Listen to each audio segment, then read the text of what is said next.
I'm Paul Myles, and I'm at TU-Automotive Europe 2015. And today I'm joined by Mike Bell, and he's the Global Connected Car Director with Jaguar Land Rover. Hi Mike, thanks for joining me. Hi.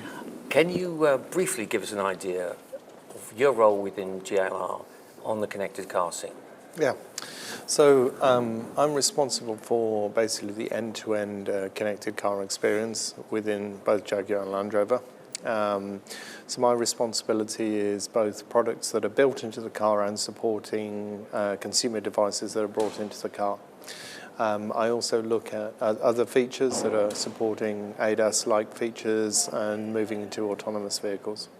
Obviously. Now, obviously we're in business. We want to know, where do you see the biggest commercial opportunities this technology can offer?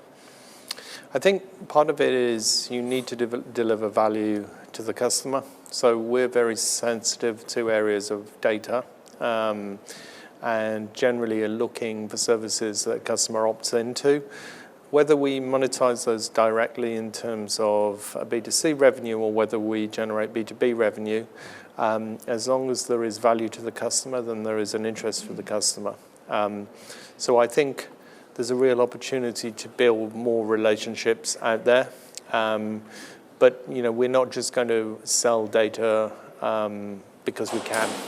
Yeah. I think we have to be really, really mindful of our relationship with our customers, and just because you can technically do something doesn't mean to say you should do something.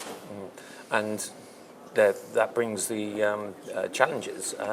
We've seen some surveys showing that quite a few people have the existing technology and they don't use it and don't want to use it. Yeah. So how can we get people more engaged? Yeah, I think actually probably the biggest difference we make is with our dealer network, because actually we need them to help, because the customer is kind of looking at the product, and this is the thing with connected car technologies. That's not the reason you're buying the car.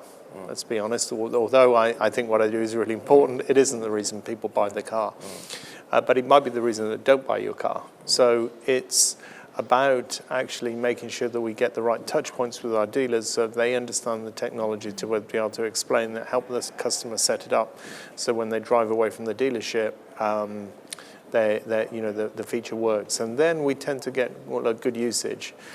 What we find is if the dealers have done not so good a job, then the customers are not familiar with it, and then we've wasted money, and the customer in effect has. So that's how we do it. And to date, in markets we've been operating in for a couple of years, we're seeing really good traction, and thus usage by customers on the back of that. But it takes time. And it takes time, and you have to work really closely with the dealer network. So whilst we can create as many videos and assets for customers, the dealers are actually a critical part of the journey in order to build momentum in terms of usage. Absolutely. And now the whole area of the connected car is a huge one. It covers telematics, mobility, and everything on the way to the autonomous vehicle. But out of all of that, if you had to pick two topics that you think stand out today as leading topics for the future? Yeah, so I think in reality there will be growing concern in the media, clearly for cybersecurity. So I think that what you'll see is a huge amount more investment in that area from OEMs. I mean, we take security very seriously, and at Jaguar Land Rover we have built in things from the ground up with security in mind. That doesn't make me kind of feel complacent in any way, shape or form. So I think there's going to be more and more interest. Let's face it, a typical hacker before has been hacking a pizza box in an anonymous data center. Now they can attack something physical. So I think that's an area where there'll be a constant war of attrition, if you like, in terms of investment, in terms of trying to find ways of securing things, just like on the rest of any internet-connected device, let's be honest. It's just that previously cars weren't connected, so work is required. That's not a comment about Jaguar Land Rover, that's an industry-wide comment. I think that's fair to say.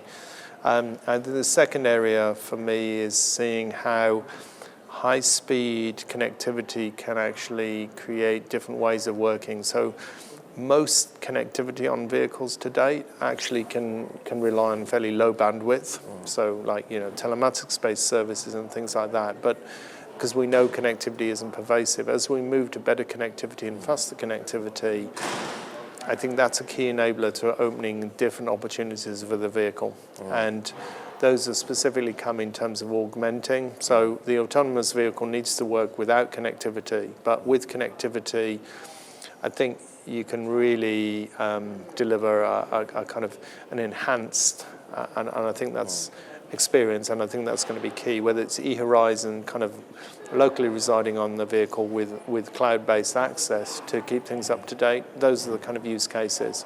And when we're talking about, very high definition mapping data down to, the centimeters, you need a lot of bandwidth to be able to get the very latest data onto your car. Absolutely. And looking over the last 5 years, we've seen a huge influx of new technology.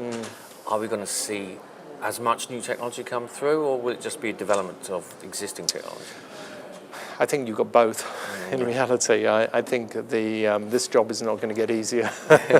I think customer expectations get higher. I think the pace of change will actually increase. I think, yes, you will see developments in the areas that we've existing, and that's incremental. But I think the number of things that the vehicle interacts with will become richer, and therefore, from a complexity point of view, this is, at least when you're implementing it, hopefully not for the customer, but when you're implementing it, it becomes, there's lots more to do. Yeah, absolutely.